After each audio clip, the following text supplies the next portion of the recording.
Muito boa noite a todos os irmãos e irmãs da paróquia Nossa Senhora de Fátima. É uma alegria muito grande estar aqui com cada um de vocês. Na noite de hoje nós temos um encontro especial, um encontro importante, que nós vamos falar sobre o auxílio emergencial que o governo federal está dando. E é bom que a gente que está participando, que está em casa, que está vendo tudo isso, a gente pode muito bem poder participando, né, para você tirar suas dúvidas, mandar suas perguntas, que a gente vai responder tudo. Eu queria saber se vocês que estão em casa, que estão nos acompanhando aí, se eu estou muito em cima, se dá para puxar um pouquinho mais, entendeu? Se dá para levantar um pouquinho mais aqui o celular, mas que a gente tenha um bom contato, um bom momento para que a gente aprenda um pouco mais sobre tudo que a gente vai vivenciando. Vamos ver aqui, nós vamos convidar hoje o nosso amigo a participar aqui, que é o doutor em Direito Adelmo Júnior. Vamos convidar ele para poder participar desse momento importante, poder ver, assistir, participar, mandar suas dúvidas. Eu estou com o celular aqui para poder acompanhar e eu vou passando para vocês também de uma forma interessante. Boa noite! Boa noite, boa noite. Como é que tá? Tudo bem, irmão? Tudo bem, graças a Deus. Graças a Deus. Então, estou bem. Nós vamos poder hoje, Júnior, explicar a todos da nossa paróquia a importância da gente poder entender sobre esse auxílio emergencial do governo federal. E você está por dentro do assunto, e nada melhor do que você, como irmão, poder passar para cada um de nós essa experiência que vamos vivenciar. Primeiro, gostaria de falar que estamos vivendo um momento de um momento muito triste, até para a nossa igreja, porque é um dos tempos mais belos que a nossa igreja tem, que é o momento da Quaresma, que é o momento da Semana Santa, e nós estamos com o coração muito triste, porque na verdade gostaríamos de estar juntos nas ruas, gostaríamos de estar abraçando, gostaríamos de estar louvando a Deus e vivenciando, né, todo esse momento importante que é a Semana Santa, que é a Quaresma, então todos os ritos litúrgicos que a nossa paróquia vivencia. Nós queremos mandar um abraço ao Padre Arnaldo, que é o nosso pároco, que permitiu que a gente pudesse fazer essa live para poder explicar aos nossos paroquianos sobre esse auxílio emergencial. Com você, Júnior. Sim, meu irmão, só endosso as suas palavras, né? Primeiro, boa noite a todos. O pessoal está entrando aí, né? Vejo que tem. Vamos esperar um pouquinho, ver se tem como a gente esperar um pouquinho para ver se o pessoal vai entrando mais. Você vai compartilhando. Mas endosso as suas palavras iniciais, porque assim passamos por um período muito complicado, né? Um período, para mim é um período exclusivo, né? Nunca tinha passado por isso. Né? Acredito que para a maioria da nossa sociedade, principalmente da nossa comunidade, Nossa Senhora de Fátima. Então, vamos falar sobre um assunto muito importante no que diz respeito à política pública, no que diz respeito ao Estado, ele, na sua função social, na sua função essencial, há interpretações que dizem isso, o auxílio emergencial é uma função essencial do Estado. E essa função essencial diz respeito à assistencialização a todos que necessitam, principalmente em tempos como esse, de calamidade pública, em tempos como esse, de enfervescimento, né, de enfervescimento da sociedade diante de uma crise como essa, né? Então, eu acho que a gente pode iniciar, porque eu gostaria, de modo primordial, apresentar aquilo que eu acredito que já é do senso comum, já a maioria das pessoas já conheçam, né? Que aquilo que elas viram lá no jornal, aquilo que ouviu alguém falar, aquilo que o nosso próprio irmão Stefson, e aqui vale na sua pessoa dar valor a isso, partilhou com a gente as explicações, partilhando o próprio aplicativo, né, da Caixa e tudo mais. Então, pessoas que se ajudaram umas às outras já sabem, que são basicamente requisitos, antes mesmo da gente ir para as perguntas, dúvidas corriqueiras que possam ter. Algumas questões, alguns requisitos importantes para se obter esse auxílio do governo. Quando você quiser, meu irmão, eu posso começar. Com certeza. Muitas dúvidas o pessoal tem, várias pessoas assim, me perguntaram muito, né, foram ao meu privado, no meu WhatsApp, entraram em contato comigo e tiveram muitas dúvidas.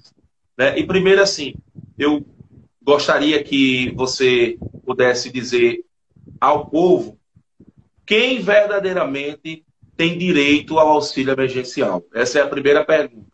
Porque muita gente acaba não sabendo, né, quem é que tem realmente o direito de ter o auxílio emergencial. Então, primeira pergunta é quem tem direito de ter o auxílio emergencial? Essa é a primeira pergunta.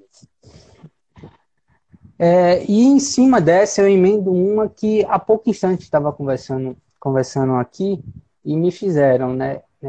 O porquê desse auxílio, né? O porquê desse auxílio emergencial? É só por conta da crise? É só por conta da vulnerabilidade? O Covid-19, essa crise que está instaurada, ela despertou na sociedade, e aqui como a título de assistencialização da própria paróquia, a comunidade é bom informar, ela despertou na sociedade aquilo que há muito nós já meio que sabíamos, que é a questão da desigualdade social, da vulnerabilidade das pessoas mais pobres, da vulnerabilidade das pessoas que estão desempregadas, que estão sem os seus empregos formalizados, digamos assim, pessoas que trabalham informalmente. Então, esse auxílio emergencial, ele tem um porquê. E esse porquê é justamente a função essencial do Estado abraçar em meio a uma necessidade urgente, abraçar aqueles que mais são vulneráveis, mais necessitam dentro dessa crise. E aí, essa função do Estado, quando eu falo Estado, e é importante esclarecer para os nossos irmãos isso, quando eu falo Estado, eu falo do Poder Executivo, do Poder Legislativo e Judiciário. Por quê? Porque esse auxílio ele só foi possível com um trabalho harmônico entre esses três poderes. Né? A princípio, nós tivemos lá a proposta do governo federal para enfrentamento da economia, o governo federal, no caso o executivo, que foi de R$200. Muitas críticas em cima disso, né? Críticas em cima disso. Então, é importante a gente frisar isso para compreender que somente em harmonia conseguiremos vencer ou atenuar, né, as dificuldades que enfrentaremos. Então, iniciou-se com os R$200 do governo federal. Posteriormente aos R$200, nós tivemos as críticas sociais, as críticas políticas e tudo mais, porque estão todas dentro disso. E o Congresso Nacional, a Câmara dos Deputados e o Senado abraçou para si uma função que já era deles, né? Mas que eles perceberam que estava meio que desarmônico entre a comunicação.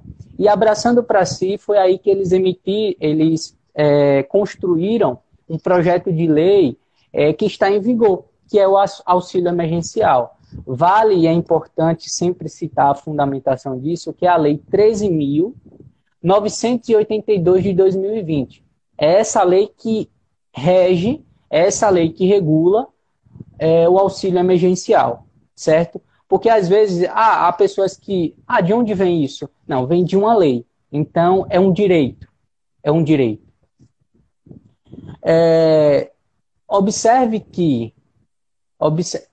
que essa lei ela regula os destinatários. Essa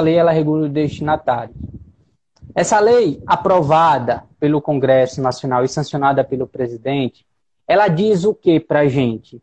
Ela diz que o Estado ele vai assistir a população mais vulnerável no quesito econômico, né? Mas que para assistência existem requisitos de pessoas, assim como de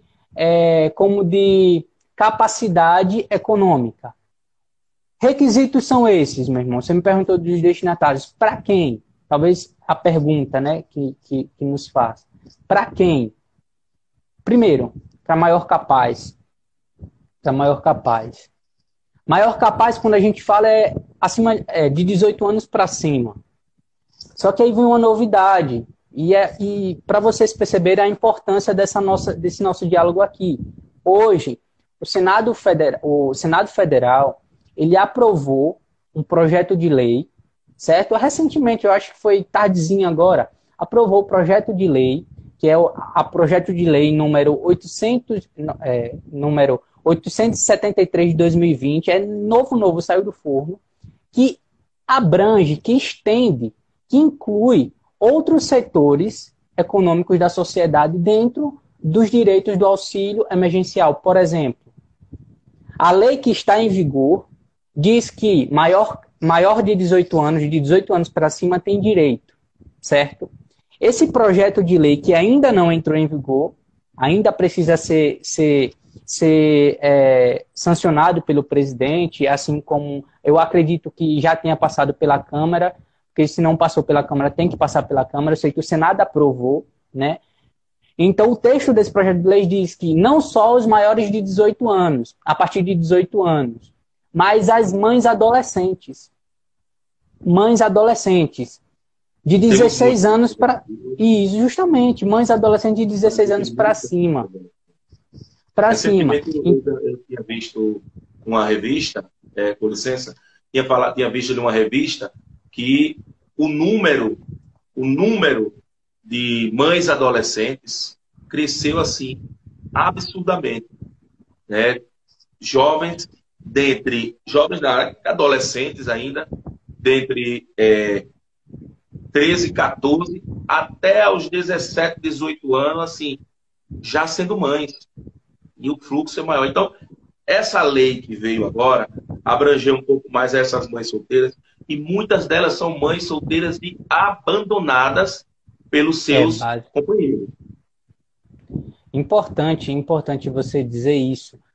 Por quê? Porque, meu irmão, só a título para a gente regularizar aqui, eu posso ajeitar a câmera e voltar rapidinho? Só porque tem um problema aqui no celular. Rapidinho.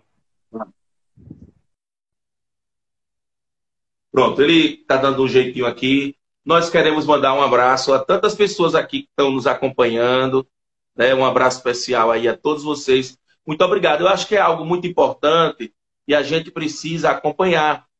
Realmente a gente precisa acompanhar para poder saber o que realmente vem acontecendo no nosso país, no nosso mundo. E esse momento é um momento que a nossa paróquia parou para poder ouvir e para poder esclarecer para você também.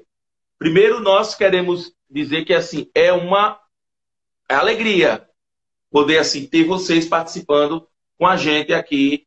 Lá, o Júnior já está entrando aqui de novo na nossa live, retornando. E tá uma... Pronto. Eu acho que melhorou agora. Acho que sim, melhorou sim. Pelo menos aqui tá tranquilo. Ficou melhor aqui o volume também. O áudio estava muito baixo, agora está melhor. Pronto. O que acontece? Então, vejamos, nós temos uma lei que está em vigor que diz que aqueles que têm 18 anos para cima, maiores, têm direito, certo? E eu acabo de informar vocês, acredito que vocês já viram, que existe um projeto de lei que acredito que não há nenhuma justificativa para não ser aprovado, que vai estender para as mães adolescentes. Que mães adolescentes eu estou falando? A partir de 16 anos, né? Mães adolescentes a partir de 16 anos abandonadas. Então, elas também têm esse direito, né? E uma pergunta que me fazem, né, acho que eu já posso adiantar aqui, e claro que pode ser uma pergunta que é rara a situação, mas pode acontecer. E pais que possam estar abandonados? Digamos assim, por exemplo, mães adolescentes e pais adolescentes, né, que a gente sabe que a sexualidade precoce, a instrução da constituição de família também não é das boas, não é das melhores. E pais também teriam direito, pais adolescentes, né, que constituam a família, também teriam direito. O projeto de lei 873, que o Senado aprovou hoje, regula que também vai ter direito, certo? Então, essa é a primeira observação.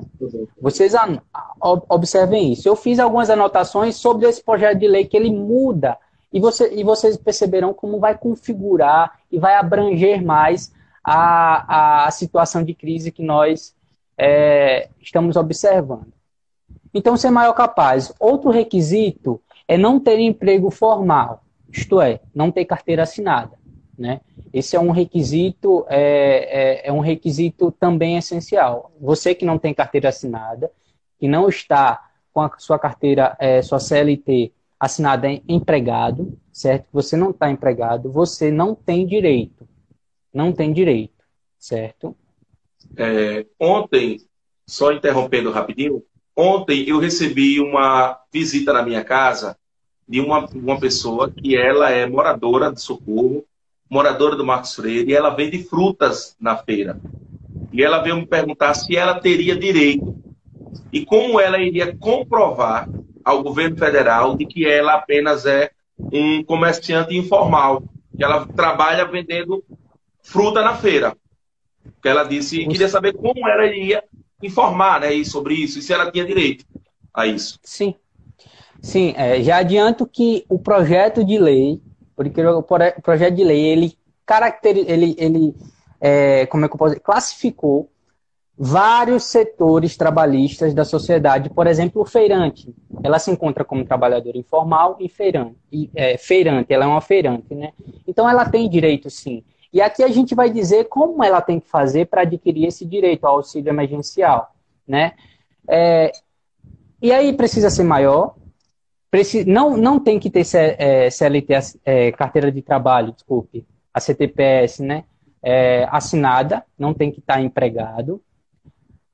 Uma outra exceção, pessoas que trabalham em contrato intermitente. O que seria isso? Por exemplo, um pedreiro que trabalhe de empreitada, né? Hoje ele está trabalhando, tem um serviço durante tantos dias, próximo mês, suponhamos, ele não vai ter esse serviço mais. Então, ele não pode estar trabalhando. Então, a isso se chama contratos de trabalhos intermitentes. Várias pessoas que trabalham assim, é aquele que não tem um serviço contínuo. Hoje trabalha, esse mês está trabalhando por um determinado tempo, os próximos podem não estar. Então, esses que trabalham desta forma, e que no momento não estão trabalhando, têm direito, certo? Olha os requisitos. Se você trabalha, hoje sim, esse mês sim, amanhã não, uma semana sim, outra semana não. Se você trabalha desta forma, contrato intermitente, você só vai ter direito se você não estiver em inatividade. Esse é um outro requisito. Vamos repetir. Ser maior capaz, não ter CTPS assinada, carteira de trabalho assinada, certo? E um outro requisito que aí não cumula é um ou outro, ou você não tem que estar trabalhando, ou, se você estiver trabalhando, é o caso dos microempreendedores, né? Dos MEI, que chamam, né? Os microempreendedores, que são os pequenos empresários, né? Aqueles trabalhadores autônomos. Eles não têm carteira assinada, óbvio, mas eles têm um cadastro, cadastro profissional, né? E com esse cadastro eles são reconhecidamente trabalhadores autônomos. Esse tem direito também ao auxílio emergencial. Esse tem direito. O que é um microempreendedor? Só para explicar basicamente. O microempreendedor é aquele pequeno empresário, certo? Para as pessoas não confundirem. Então, empresários grandes têm direito. Não. Microempreendedor é aquele empresário que tem um limite de lucro anual. Ou seja, ele só pode ter o lucro anual, eu acho que está em torno de R$81 mil. Por ano, ele tem que fazer um lucro de R$81 mil. Isso daí, como ele tem um cadastro, é observado pela fiscalização. que só tem que ter um funcionário, só pode ter um funcionário registrado, né? Um funcionário registrado que ganha um salário mínimo ou que tenha o pagamento do piso da categoria. Só para explicar, o microempreendedor é vulnerável diante dessa sociedade, diante, por exemplo, do isolamento horizontal, né? Onde o comércio está fechado neste momento. O microempreendedor, em que pese não se encaixe aí como um trabalhador informal, porque ele é formalizado, ele é cadastrado, ele é regulado, mas ele meio que também está deixando de receber, né, as suas condições financeiras para as suas necessidades vitais da vida. Então, ou não ter emprego, ou não ter carteira de trabalho assinada, ou ser microempreendedor, né? Ou ser microempreendedor. É claro que pode pular, né? O cara pode ser microempreendedor e, consequentemente, não ter carteira assinada. Isso é óbvio. Mas aí ele é um dos requisitos. Por exemplo, um contrato. Se a pessoa tiver um contrato por exemplo assim, um contrato de 6 meses de trabalho, faltam apenas um mês para vencer, a pessoa tem direito a isso? Um mês para vencer o contrato. Aí a gente tem que diferenciar, né? E eu aproveito, só para não ter interessante, porque eu me faço essa pergunta, né? Faço para a gente. E os estagiários com contrato remunerado? Os estagiários que trabalham para a prefeitura, que trabalham, por exemplo, estagiário de pedagogia, que trabalha para a Prefeitura de Nossa Senhora do Socorro, né? Estagiário dos setores privados, por exemplo, de instituições bancárias, que tem uma remuneração, eles recebem uma remuneração. Eles têm direito ao auxílio emergencial, e aí eu encaixo para responder a sua pergunta e essa. Vamos lá. O contrato de trabalho tem que ver se ele está registrado na carteira de trabalho, certo? Se existe a regulamentação na CTPS, certo? Se existir e ele estiver trabalhando ou recebendo ainda mesmo durante a crise, ele não tem direito ao auxílio emergencial. Não tem. A fiscalização, uma hora vai bater e vai negar para ele, quando ele for se cadastrar nos sistemas que a gente vai falar aqui. Mas e o estagiário? O estagiário que... O contrato de estagiário, ele não é um contrato de trabalho. O estagiário ele tem um contrato de ensino, de supervisionamento de ensino, de experiência profissional. Mas a finalidade é estudantil, a finalidade é de ensino, não é de trabalho, né? Então você quer dizer que o estagiário, por exemplo, atenção, quem é estagiário de pedagogia, né, de socorro, que estiver ouvindo agora, assistindo, nosso querido Júnior está dizendo aqui que você pode ter o direito de ter o auxílio emergencial, porque o seu serviço não é um serviço de trabalho, e sim de ensino. Não é isso? De aprendizado, no caso, de estudantil. Mas aí vem uma questão. Se você é estagiário, está em casa, por exemplo, vamos pegar um exemplo aqui. Você que é estagiário de pedagogia da prefeitura X. Vamos supor esse exemplo. Se você trabalha, você recebe, consequentemente. Ou melhor, se você vai até o seu estágio, você recebe. É a contraprestação. Não é isso? Mas, diante dos cancelamentos das aulas, agora, as creches, as instituições de ensino estão fechadas por conta do isolamento social. Se você não recebe remuneração, não está recebendo remuneração seja da entidade privada ou da entidade pública, você estagiário, você se cadastre, porque você tem direito, sim, ao auxílio emergencial, né? Você se cadastre, a gente vai dizer como. Agora, se você está recebendo o auxílio, né, a bolsa, né, estudantil, talvez, eu não sei como está o sistema para isso. Talvez o sistema ele pode já ter uma fiscalização e bloquear, olha, não, você está registrado, a gente está percebendo que você está recebendo, então se caracteriza, né? Mas talvez o sistema ele não fiscalize isso. E aí é uma questão moral. E como estamos diante de Deus, aqui, falamos como condutas cristãs que temos, se você é estagiário, está trabalhando ou não está de teletrabalho em casa, está recebendo, seja da prefeitura, do estado, ou seja de entidades privadas, moralmente, por favor, ainda que você tenha direito ao auxílio emergencial, não requeira, porque você, nesse caso, não está necessitando, né? É importante lembrar isso. Então, pode falar. Essa ideia já entendi. Acredito que muitas pessoas que estão em casa também já entenderam. Mas eu vou ouvindo você falando e lembrando aqui de várias perguntas que foram feitas para mim durante toda essa semana. Aí eu gostaria de fazer mais uma pergunta assim para você.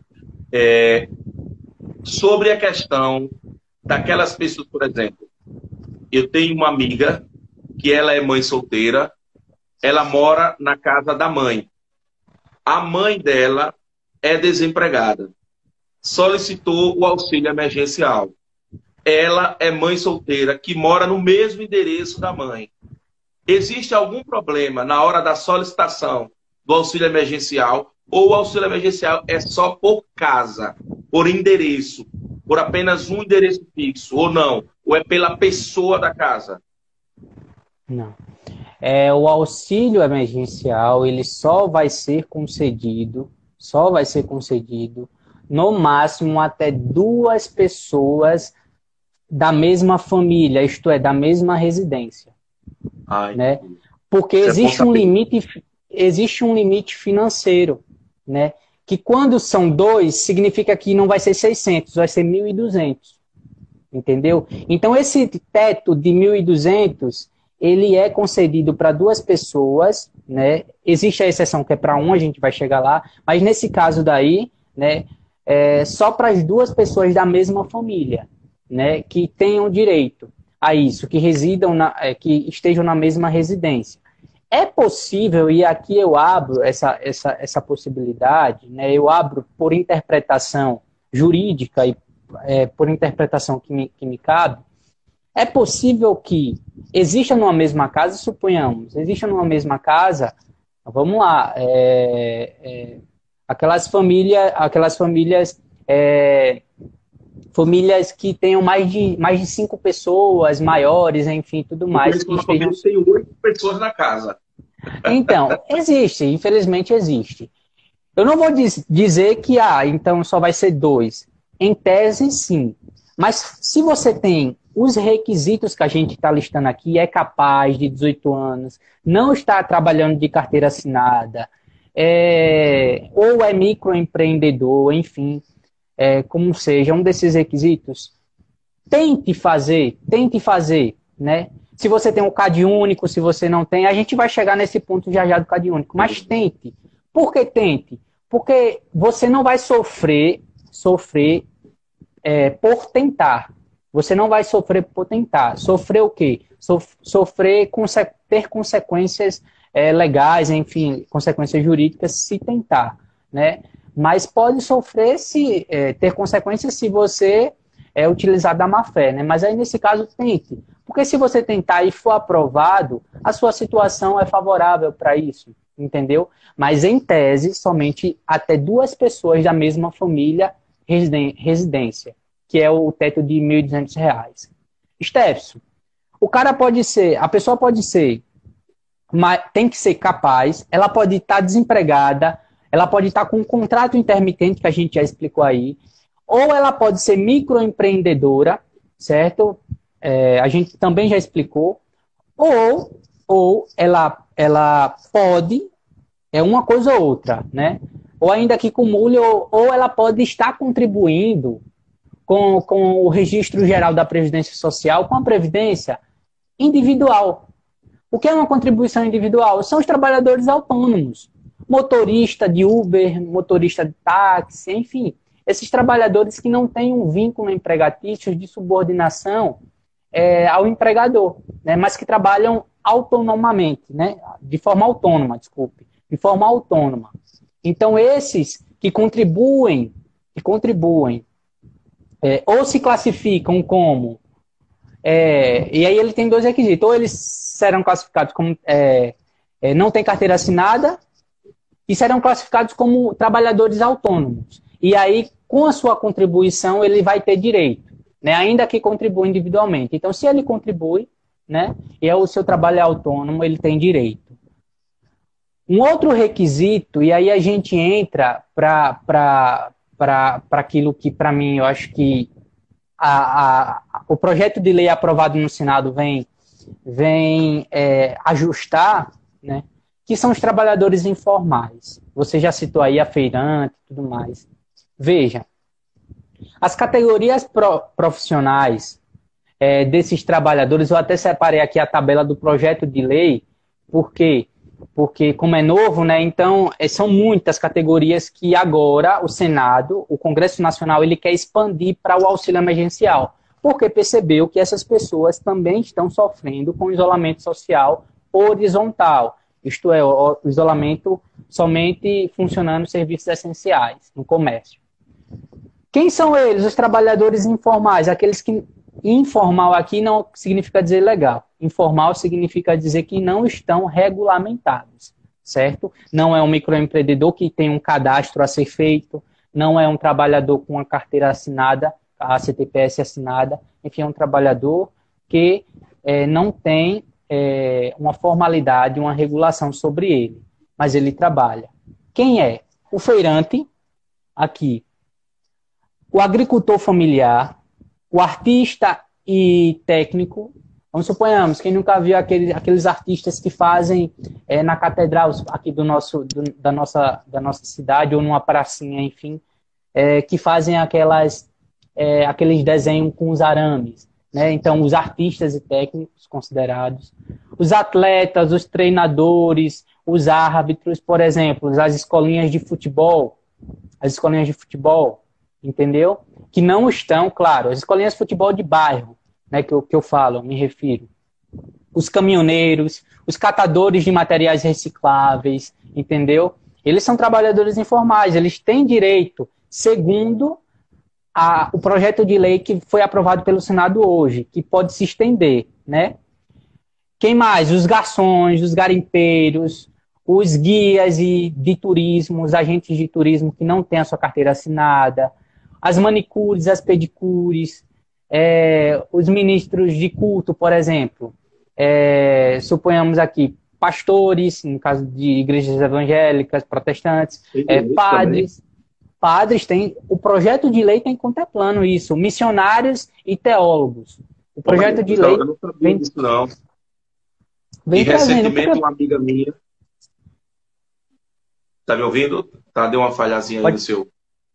Pode falar. Recentemente, uma amiga minha, que é pastora, ela me perguntou se ela teria direito, né? Porque o único vínculo empregatício assim, que ela disse que tinha, né, empregatício que ela tinha, é a igreja. Ela é pastora, ela é dona da igreja dela, ela que pastoreia, ela que vive das doações dos seus fiéis e tudo. E ela perguntou a mim, eu disse que não sabia responder, mas que eu ia procurar saber. Mas agora é interessante você ter falado isso aí, porque não sabia que padres, pastores, né, têm direito a esse auxílio emergencial do governo federal. Porque a fonte de renda deles não é de um vínculo empregatício, é de uma assistência social, é conhecidamente como é reconhecido pela legislação, ordenamento jurídico civil, né? Então, a fonte de renda deles é através daquilo que... do dízimo, das ofertas, enfim, dos fiéis. E com o isolamento social, né, para que se cumpra, e é importante dizer isso, para que se cumpra o isolamento social, né, ou seja, não tenhamos aglomerações, por exemplo, nas igrejas católicas ou protestantes, enfim, ou outras entidades religiosas, porque quando eles falam aqui ministros de culto, ele não especifica para padre ou para pastor, ele coloca todos aqueles que têm uma profissão de fé e que exerçam uma liderança sobre essa profissão de fé, desde que, claro, não tenha carteira assinada com outro emprego, desde que observe os outros requisitos, né? Mas que tenha como fonte de renda. Estão Que tem chegando como fonte algumas de renda perguntas. só isso. Estão chegando Certo. algumas Eu só perguntas. vou, Eu queria aqui, por exemplo, eu só vou tem uma concluir aqui. aqui só esse Conclua rol. essa Só parte. esse rol, Conclua. rapidinho. Uma Desculpa coisa aí. importante. Por que o que acontece? Ó? Vamos lá. A lei que está em vigor, que diz que está em vigor hoje, que é a 13.000, que foi aprovada, foi sancionada pelo presidente, ela diz o seguinte para os trabalhadores informais, ou seja, aqueles que se caracterizam como trabalhadores informais, desde que, ela só diz isso, desde que, e não caracteriza quem são os trabalhadores informais. Claro que existem vários tipos de trabalhos informais, mas é importante caracterizar para que a gente possa ter a noção e até mesmo uma instrução da sociedade, né? E a lei diz o seguinte, ó, trabalhador informal, desde que você não receba benefícios previdenciários ou assistenciais do governo federal, por exemplo, seguro-desemprego. Seguro-desemprego, a pessoa que está recebendo seguro-desemprego, é aquela pessoa que foi demitida, que está no período de 6 meses, recebendo esse direito, que é ao seguro-desemprego, essa assistência previdenciária, não tem direito. Assim como pessoas aposentadas, entendeu? Então, o projeto de lei vem trazer todos esses roles de categorias profissionais que eu citei para vocês. Só pegando esse gancho seu aí rapidinho, sobre essa questão do seguro-desemprego, você falou uma coisa interessante. Essa semana mesmo, uma pessoa entrou em contato comigo e perguntou o seguinte, que ela recebe o seguro-desemprego dela, a última parcela dela foi agora, dia 5 de abril. Ela recebeu a última parcela dela. Essa pessoa tem direito ao auxílio emergencial? Tem, por quê? Porque a partir do momento que ela deixa de receber o seguro-desemprego, começou o cadastro, começou a vigorar o direito ao auxílio emergencial. E o auxílio emergencial é para agora. Então, para agora, ou melhor, para agora e para os 3 meses que está destinado, né? São 3 meses o tempo de duração, 3 parcelas. Vamos falar sobre isso. Mas e para os 3 meses, um futuro próximo. Então, se ela deixou de receber o seguro-desemprego, que seria o quê? Que seria, é um direito dela, mas que estaria suprindo a ausência de uma carteira assinada, a ausência de um trabalho formal, né? Se ela deixou de ter, então significa que ela não vai ter renda nenhuma mais. Então ela pode fazer o cadastro sim. Ela pode. O que a lei diz é de que você é informal, mas se você está recebendo, melhor, você não tem carteira assinada, mas se você está recebendo alguma assistência do governo federal, você não tem direito, como seguro-desemprego, recebendo assistência de LOA, por exemplo, e não tem direito, que são as pensões, né? Aposentado. Não, já fizeram a pergunta aqui se aposentado tinha direito. Não tem direito, por quê? Se encaixa, é lógica a questão, se encaixa dentro da necessidade social, da necessidade econômica das famílias. Entendeu? Agora, a partir do momento, se você... eu sou aposentado, só que a minha aposentadoria está suspensa. Está suspensa por alguma irregularidade, enfim, de lá, por alguma morosidade ou por alguma perícia faltando, alguma coisa desse tipo que era para ser renovada. Eu fui fazer a perícia, enfim, deu negativo, ou sei lá, suspendeu, eu deixei de receber a aposentadoria, você tem direito.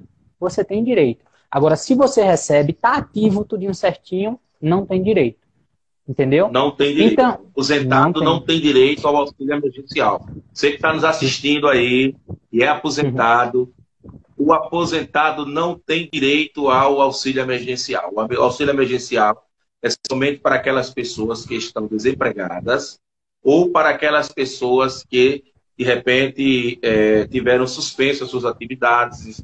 Tá? Por exemplo, ele falou no instante do aposentado que a pessoa é aposentada, mas de uma hora para outra o seu cadastro da aposentadoria está suspenso. Aí dentro desse período que está suspenso, você pode entrar em contato para fazer o auxílio emergencial. Nós estamos, já temos bastante tempo já falando sobre o assunto, várias perguntas aqui várias pessoas nos acompanhando, nós queremos agradecer. Em nome da PASCOM, da Pastoral de Comunicação da nossa paróquia, em nome da Paróquia Nossa Senhora de Fátima, nós queremos agradecer também a todos vocês que estão nos acompanhando, nos assistindo aí em casa, participando, fazendo suas perguntas, para que a gente possa levar em consideração aqui todas as perguntas que foram feitas. Muita gente falando, às vezes pode ser que um ou outro acabe a gente não respondendo, mas a gente pede desculpa e o que a gente puder responder a gente vai. Mais objetivo, vamos lá aqui, mais uma outra pergunta. Mulheres grávidas abandonadas pelo companheiro.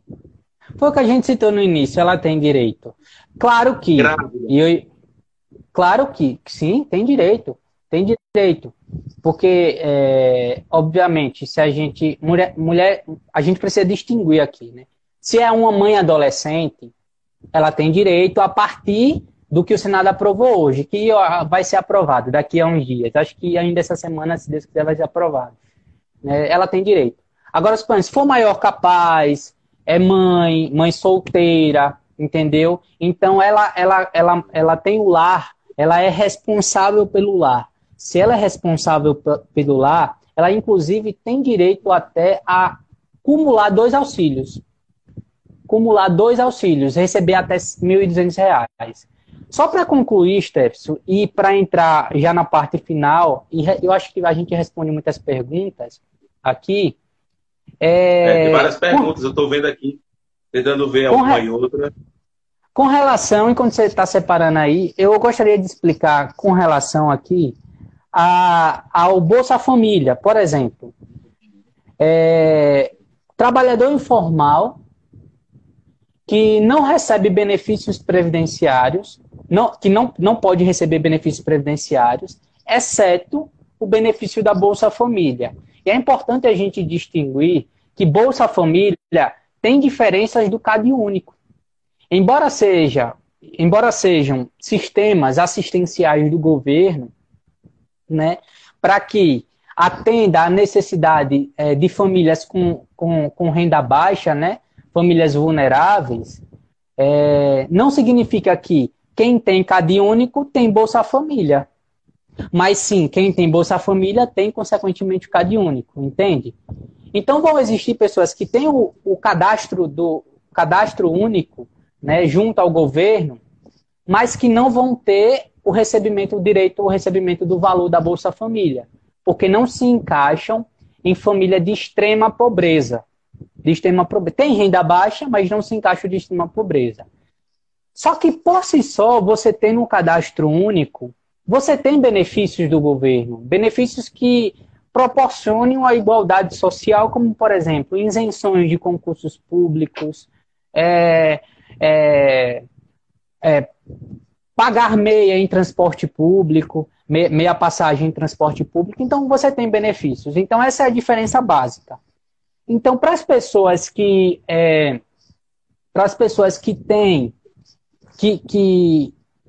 trabalham informalmente, têm direito, desde que não recebam benefícios da Previdência, exceto se for somente o Bolsa Família, e o projeto de lei diz que também o seguro-defeso para os pescadores.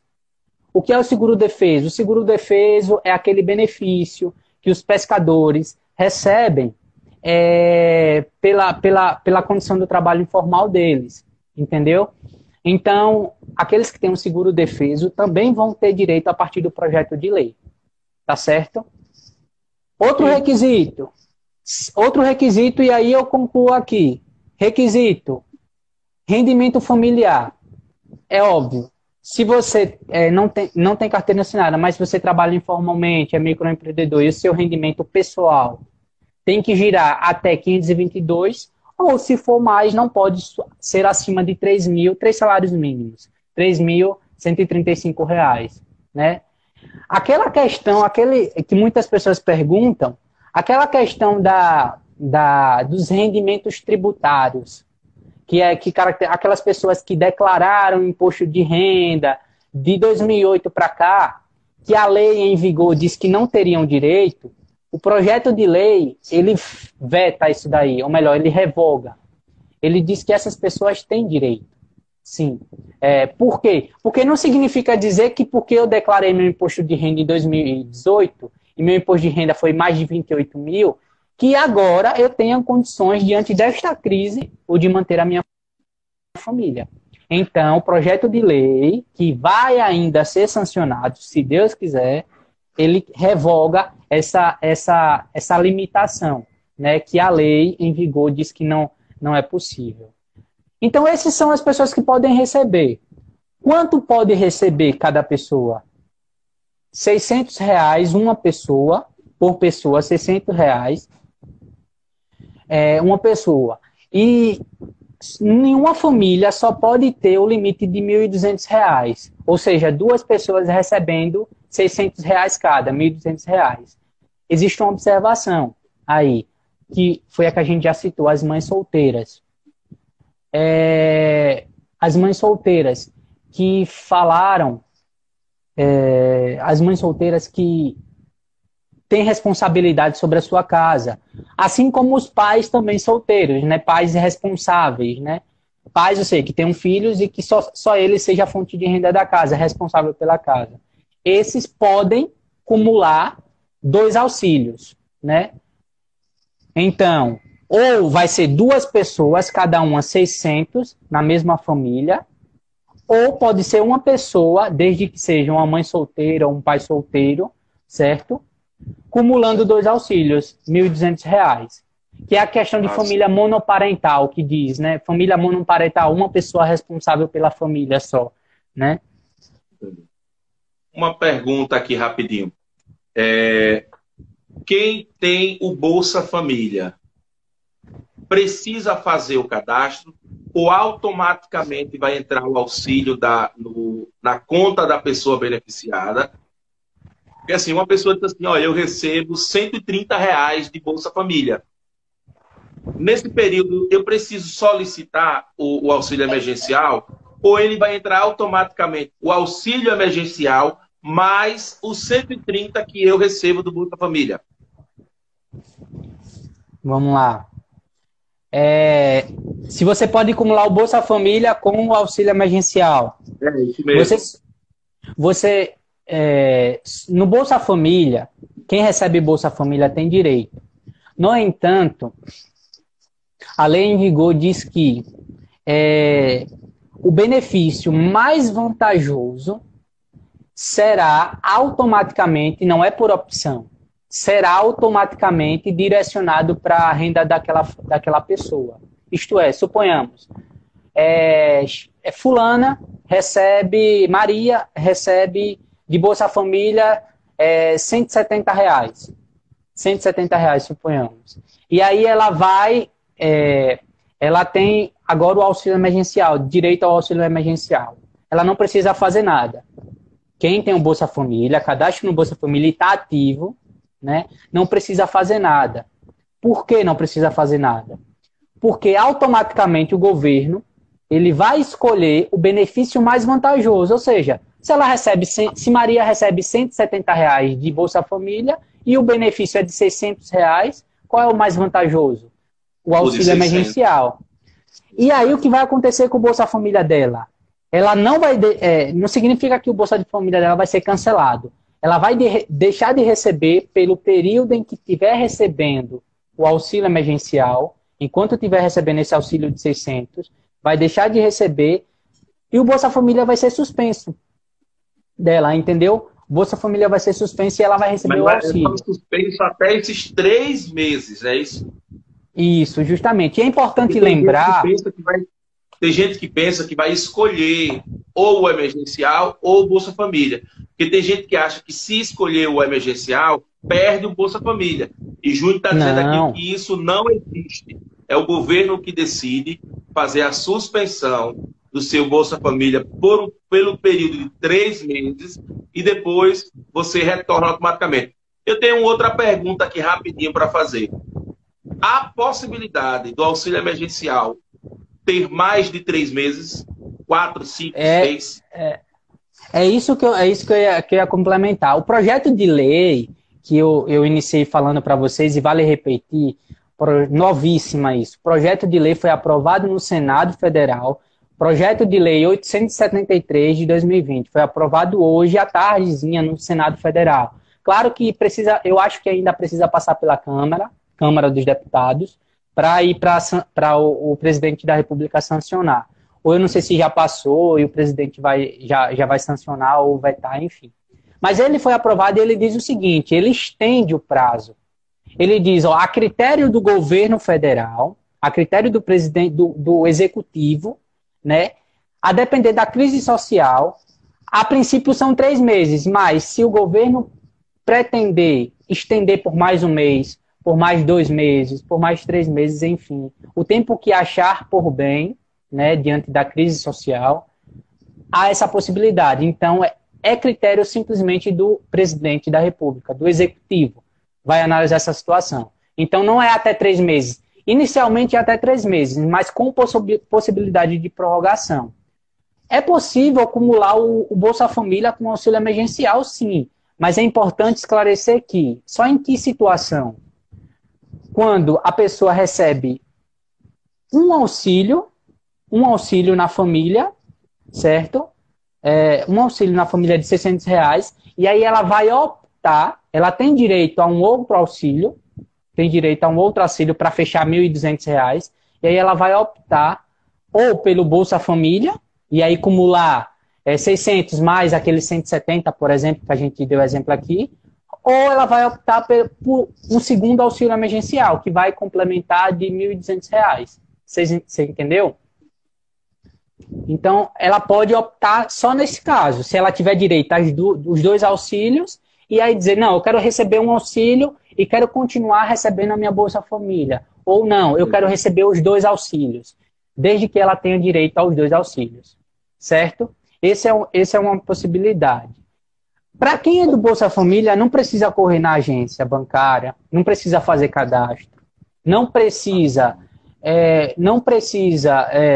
enfim, cumprir qualquer outro requisito sem ser aqueles que a gente já citou aqui. Por quê? Porque automaticamente quem vai fazer a avaliação do benefício mais vantajoso para você é o governo federal. Então, suponhamos, eu recebo o meu Bolsa Família todo dia 20 de todo mês. Dia 20 de todo mês, meu Bolsa Família cai lá na conta, certo? No dia 20 desse mês, é um exemplo. Eu tenho um calendário aqui. Mas no dia 20 desse mês, não vai ser o valor do Bolsa Família. Vai ser o valor do auxílio emergencial que eu tenho direito.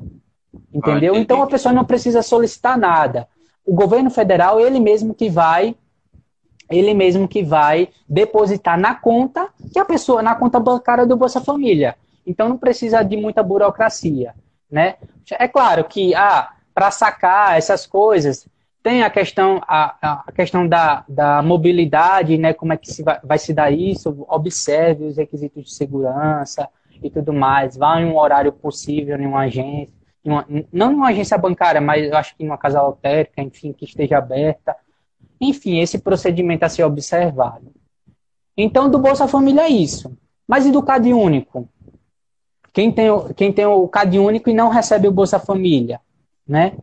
Tem direito? Várias pessoas perguntam sobre isso. E muita gente tem dúvida, né? Que há uma diferença grande, assim. Diferença quem tem Bolsa Família e quem tem o cadastro único. Como é que faz essa questão? Outra questão rápida para você responder também, Júnior, é, por exemplo, quem teve o Bolsa Família cancelado, lá foi cancelado o Bolsa Família da pessoa.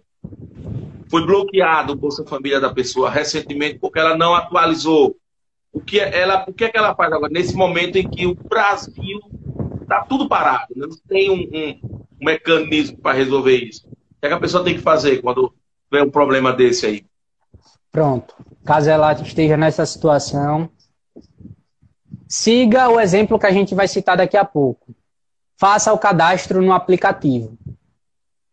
Porque se o Bolsa Família foi suspenso por conta de uma irregularidade cadastral, algum requisito de cadastro não foi observado, não foi atualizado, consequentemente, eu acho que o CadÚnico também vai ser suspenso, que é o número do CadÚnico. Então, se esse benefício foi suspenso por segurança, faça o cadastramento no aplicativo da Caixa.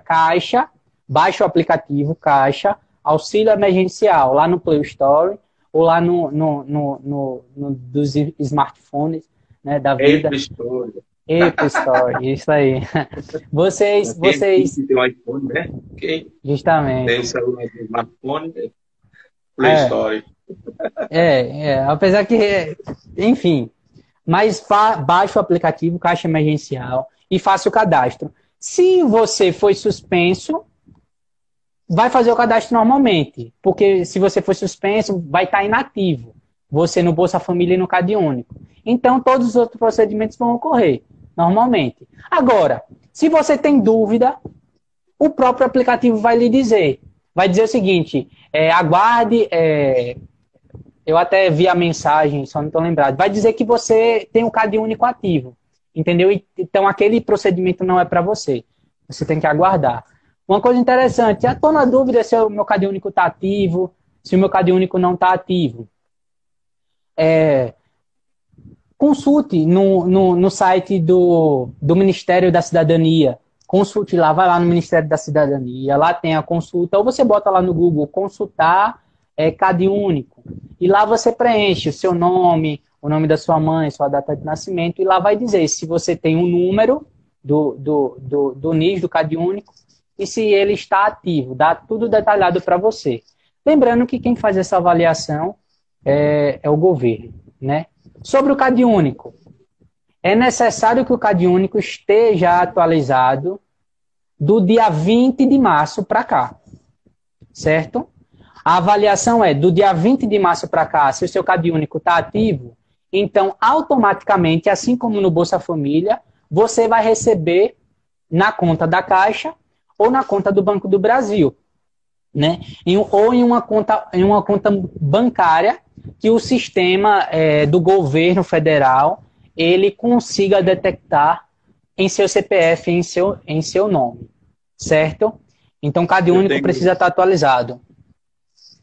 Pronto. Ó, acho que deu para entender muito bem aí o pessoal de casa sobre a questão do Bolsa Família e do cadastro. Uma pergunta aqui rapidinho, que Nayara 5681 está fazendo.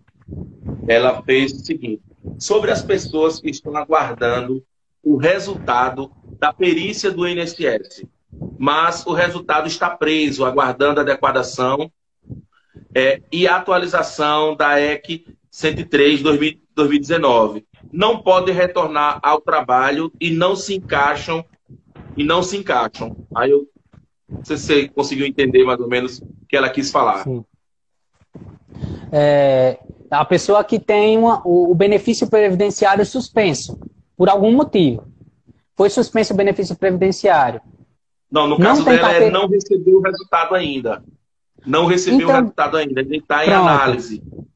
Não, então não significa dizer que ela tem direito ao benefício previdenciário. Então, se a pessoa não tem direito ao benefício ainda, isto é, não está recebendo valor, não está ativo no benefício, cadastre-se.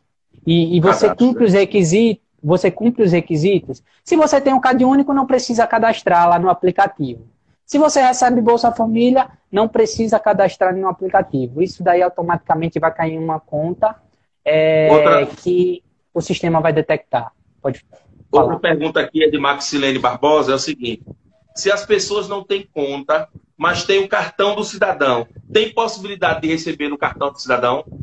Tem, porque é importante verificar, e aí é uma pergunta frequente, é importante verificar se está ativo, porque o cartão cidadão, ele é um cartão disponibilizado para os benefícios da Caixa, né?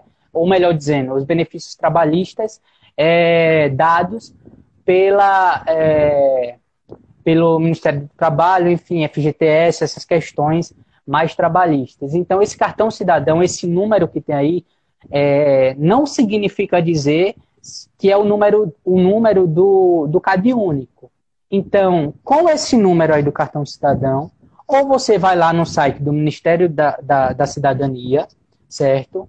E pesquisa lá, botando esse número lá, ou você consulta pelo seu nome, o nome de sua mãe, a sua cidade, a sua data de nascimento, se você tem o CAD único ativo.